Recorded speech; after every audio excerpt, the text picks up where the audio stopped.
Back to news. Guntur జిల్లా రేపల్లి నియోజకవర్గం Janasena party అభ్యర్థి కమతం సాంబశివరావు కొత్తగా ప్రచారం నిర్వహించారు.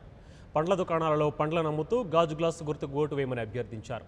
రైతు పెన్షన్ పథకం పవన్ కళ్యాణ్ గారు మాత్రమే ప్రవేశపెట్టారని అన్నారు. రేపల్లె సిపిఎం నేత మణిలాల్ రైతులకు 50 సంవత్సరాలు దాటిన వారికి 5,000 పెన్షన్ పథకం చాలా మంచిదని చెప్పారు.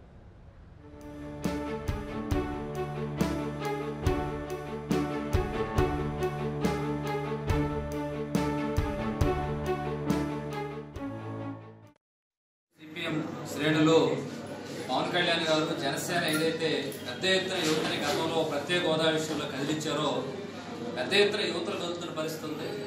రేపల్ లాంటి నియోజకవర్గంలో కమతం సాంబశివరావు గారు అభ్యర్థి నేపథ్యంలో గత వారం రోజుల వ్యవధి నుంచి జనసేన శ్రేణులతో పాటు ఉత్సాహభరితంగా సిపిఎం శ్రేణులు మేము ప్రచారం చేస్తా ఉన్నాం.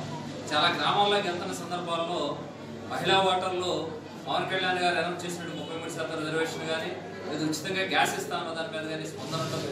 అట్లా ఈరోజు నిత్యావసరాల్లో ప్రధానమైనటువంటిది విద్యా వైద్యం. పవన్ కళ్యాణ్ గారు విద్యకు సంబంధించి ఉచిత విద్యుత్ పీజీ వరకు అనౌన్స్ చేశారు. ఆలోచించగలిగే మధ్యతరగతి ప్రజలు కానీ లేదు వైద్యం వల్ల ఇబ్బంది పడుతున్నటువంటి ప్రజలు కానీ ఖచ్చితంగా పవన్ కళ్యాణ్ గారికి ఓటేయాలనే ఆలోచనలో ఒక ఆలోచన స్టార్ట్ అయింది. ఇట్లాంటి ప్రాంతంలో కూడా ఒక జనసేనలో ఉన్నటువంటి పవన్ కళ్యాణ్ గారి అభిమానులు శ్రేణులే కాకుండా మేము కార్మిక రంగాల ద్వారా చైతన్యవంతం చేసినటువంటి మధ్యతరగతి ప్రజలు, కార్మికులు, అట్లాగే రైతులకి పంట సాగు కోసం రైతులకి ఇస్తామన్నటువంటి హామీ మీద రైతు. Please subscribe New Waves.